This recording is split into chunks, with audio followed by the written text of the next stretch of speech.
way here I was so happy. I was like, oh, somewhere I belong. I came in and drag queens started making me dance for her. I was like, oh, I do not belong here at all.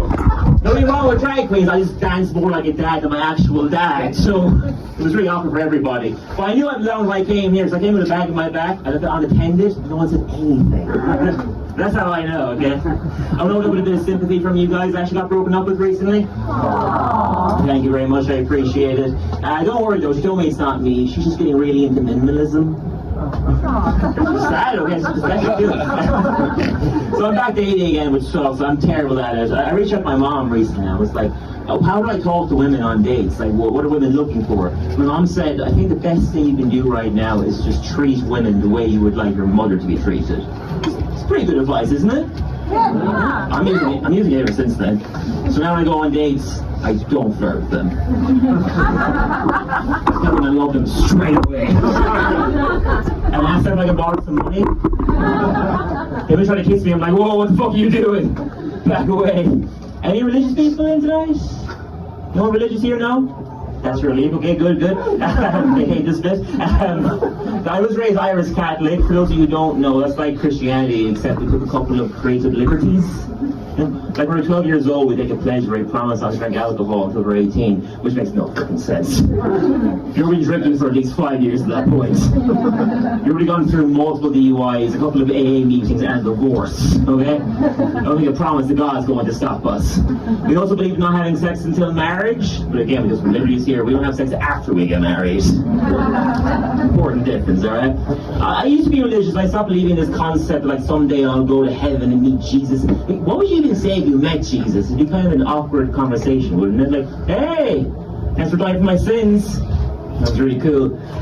I'm sorry I masturbated so much. Also, you're way less white than I thought you were going to be. Wow. Is there myself agnostic now? Any agnostics in? Oh, right on, yeah, agnostic, for those of you who don't know, is like an atheist, except for pussies. You know? Because atheists are like, there's definitely no God. Whereas agnostics are like, I don't think there's a God, but there is one, I respect you. Okay? I'm not religious anymore. I'm working myself in other ways though. I'm trying to eat better. I'm going for vegan options a lot more recently. Any vegans in? That's good, okay, they really fucking hate this bit.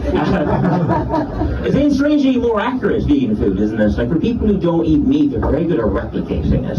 You know? It'd be like if I said, you know, I would never kill my dad, but I drew a few photos of what it might look like if I did. A lot of respect for vegans though. I do have a lot of respect for pescatarians, however. I have a friend who was a pescatarian, and I was like, what's your excuse there? Like, how do you moralize eating fish? And she genuinely said, well, fish's memories are so short that they basically don't realize they're being killed. Yeah, right, on that same logic, would you eat a human if they had dementia? Real questions, alright? Okay, sure.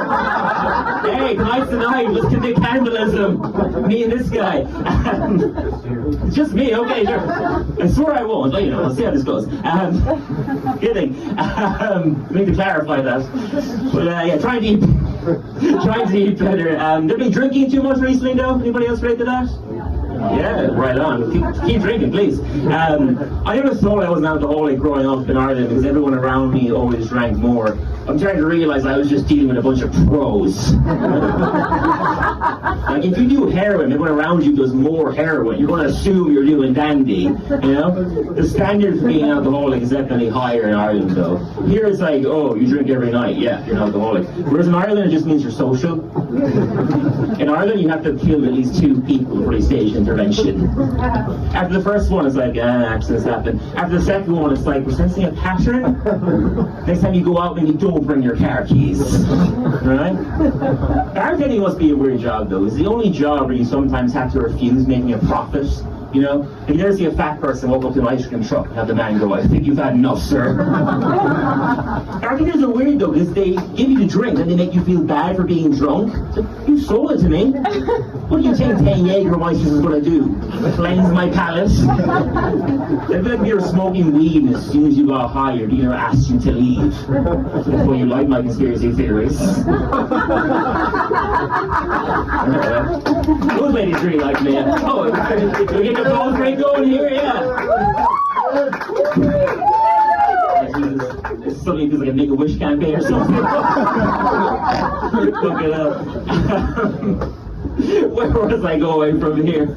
A lot of tragedy where I'm from, though. Like, we had to drink because of that, you know. Like, I recently lost my grandmother to Alzheimer's, which is easily the most forgettable disease. And all of my grandparents' funerals, everyone said to me, you know, at least they died with dignity, you know. But I come to realize it's just a nonsense set of words that Irish people say no matter the circumstances. People were saying that to me at my granddad's funeral. My granddad died on the toilet, in his underpants, covered in shit. He made Elvis look respectful. At least Elvis had a book. My granddad had a can of caroling. At least he died doing what he loves. That's not true either. Nobody loves caroling. He died doing what he loves with a budget. There's a difference. A lot of alcoholism where I'm from, though, in my family. Like, I have an uncle who's very into drinking and driving. He's also a taxi man. That's like being a surgeon and a serial killer. Like, pick one, you know? I'm from a place in Ireland called Kerry. Anybody been? You been to Kerry? Yeah. Someone from Kerry? Oh, you been? Sorry. I put under pressure, man. You're busy. But, okay, Kerry's a good place with good people, good intentions. They can sometimes be a little bit misguided in their intentions, though. They have a really big charity back home for suicide prevention. And I was reading recently that funding went up this year. And they decided to celebrate it by hosting a skydiving event. Yeah, right? I feel like if your charity's focus is suicide prevention, skydiving is not really the way to go. That's a demo for what it might feel like to kill yourself. You're asking people afterwards, like, oh, how'd you find it? Oh, it was great. Midway in the air, I felt a sense of relief I never felt before in my life. It must be very easy to loosen the parachute, you know, make it look like it was the company's fault. Suicide prevented, homicide succeeded, okay? I mentioned I'm single again. I always find it hard to, like, yeah, sure, yeah. Laugh forever, man. Back to single, yeah, I know. The suicide stuff was too much, so I'm going to something lighter now. That's what's happening right here.